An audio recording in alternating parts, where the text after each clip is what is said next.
Valmy, Austerlitz, Ulm, Waterloo, autant de batailles dont les noms nous sont familiers, mais qui, en dehors d'Haïti, a déjà entendu parler de la bataille de Vertières, point d'aboutissement spectaculaire et sanglant de la guerre d'indépendance haïtienne.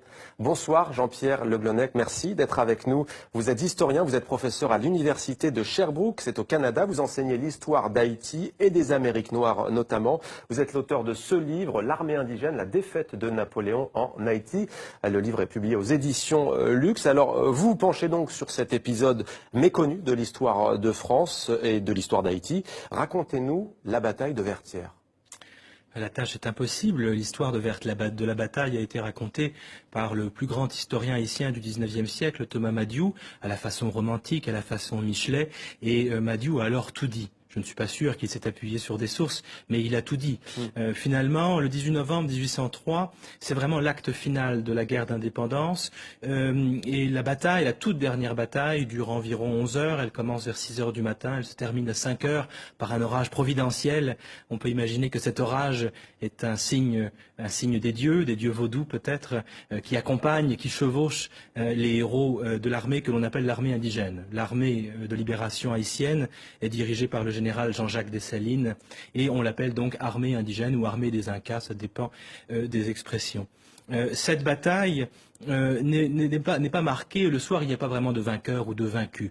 Mais ce qui est certain, c'est que dans la nuit du 18 au 19 novembre, le fort de Vertières est évacué par Rochambeau et c'est la fin d'un rêve de résurgence finalement d'un monde colonial français. Ce rêve est le rêve napoléonien. Il s'effondre le soir du 18 novembre 1803. En quoi est-ce, selon vous, un moment clé de l'histoire de ces deux pays? C'est un moment clé puisque le 18 novembre 1803, la plus belle colonie du monde atlantique français, la plus belle colonie du monde atlantique en général, s'effondre.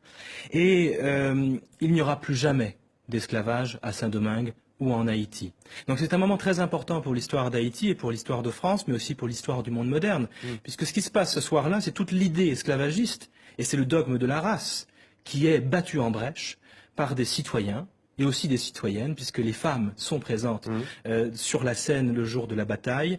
L'idée de race, l'idée d'esclavage racial est battue en brèche, et à la place, ce qui triomphe le 18 novembre 1803, c'est le droit à la vie, le droit à la liberté, et le droit à la citoyenneté. Il s'inspire en fait des idéaux de la Révolution française. Alors qui s'inspire de qui? On pourrait dire l'inverse. On pourrait dire finalement que les Français se sont peut-être aussi inspirés de la lutte des esclaves de Saint-Domingue, qui se révoltent à partir de 1791 et qui obtiennent leur liberté.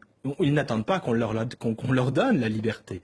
L'esclavage est aboli, certes, en 1794 en France, mais il est aboli parce que les esclaves eux-mêmes à Saint-Domingue sont allés chercher leur liberté au terme d'une résistance héroïque. Qu'est-ce qui va découler de cette page de l'histoire? Quelles sont les conséquences concrètement? Alors, j'ai envie d'insister ici sur les conséquences d'ordre mémoriel.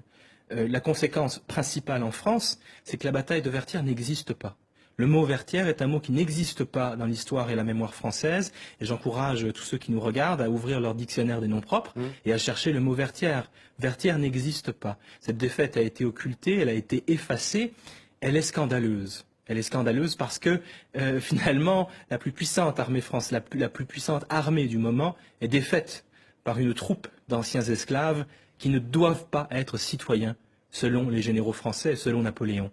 Vous parlez aussi dans votre livre de l'élite au pouvoir en Haïti qui, elle aussi, a voulu quelque part masquer cet épisode de l'histoire. Expliquez-nous. Alors c'est une longue histoire, mais dans les faits, en effet, la bataille de Vertières n'est pas commémorée en Haïti avant les années 1930 environ. Ce qui se passe au XIXe siècle, c'est qu'il y a une lutte de pouvoir entre les différents chefs d'État haïtiens qui cherchent d'abord à cultiver leur propre culte. Donc évidemment, vous comprendrez bien qu'il est difficile de faire une place à des héros ordinaires comme les héros de la toute dernière bataille de la guerre d'indépendance si tous les chefs d'État cherchent d'abord à entrer eux-mêmes dans le panthéon haïtien. Au XXe siècle, Vertières commence à être reconnu comme un moment important dans l'histoire d'Haïti à la faveur de l'occupation américaine du pays. À partir du moment où il y a un nouvel occupant, eh bien, on ressort les héros de Vertières du placard historique et pour mobiliser, c'est ça, pour mobiliser. Mais Vertières est un symbole de résistance populaire, encore aujourd'hui en Haïti. Ouais. Alors justement, beaucoup d'Haïtiens ont connaissance de cette histoire et ils pensent, et pas seulement d'ailleurs les Haïtiens, que ce pays continue de payer aujourd'hui le prix de son indépendance. Est-ce que c'est un sentiment que vous partagez, vous qui travaillez sur cette page de l'histoire? Certainement, certainement. Vertières est un moment scandaleux. Si le 18 novembre 1803 n'existe pas dans le calendrier français, alors que c'est un moment d'histoire de France, c'est qu'il se passe là quelque chose d'impensable. Et qu'est-ce qui est impensable? C'est le renversement de la relation esclavagiste. Première République noire? Première République noire, mais ça va bien au-delà. Le 18 novembre 1803, les maîtres deviennent les esclaves et les esclaves deviennent les maîtres. C'est impensable. C'est bien pire qu'une défaite à Waterloo ou en Russie. Alors voilà en grande partie pourquoi cette bataille continue à être occultée. Jean-Pierre Le Glonec, l'armée indigène, la défaite de Napoléon en Haïti, à lire absolument si vous êtes passionné d'histoire et si vous voulez connaître une partie de l'histoire de France et d'Haïti. Merci à vous d'avoir témoigné dans 64 minutes.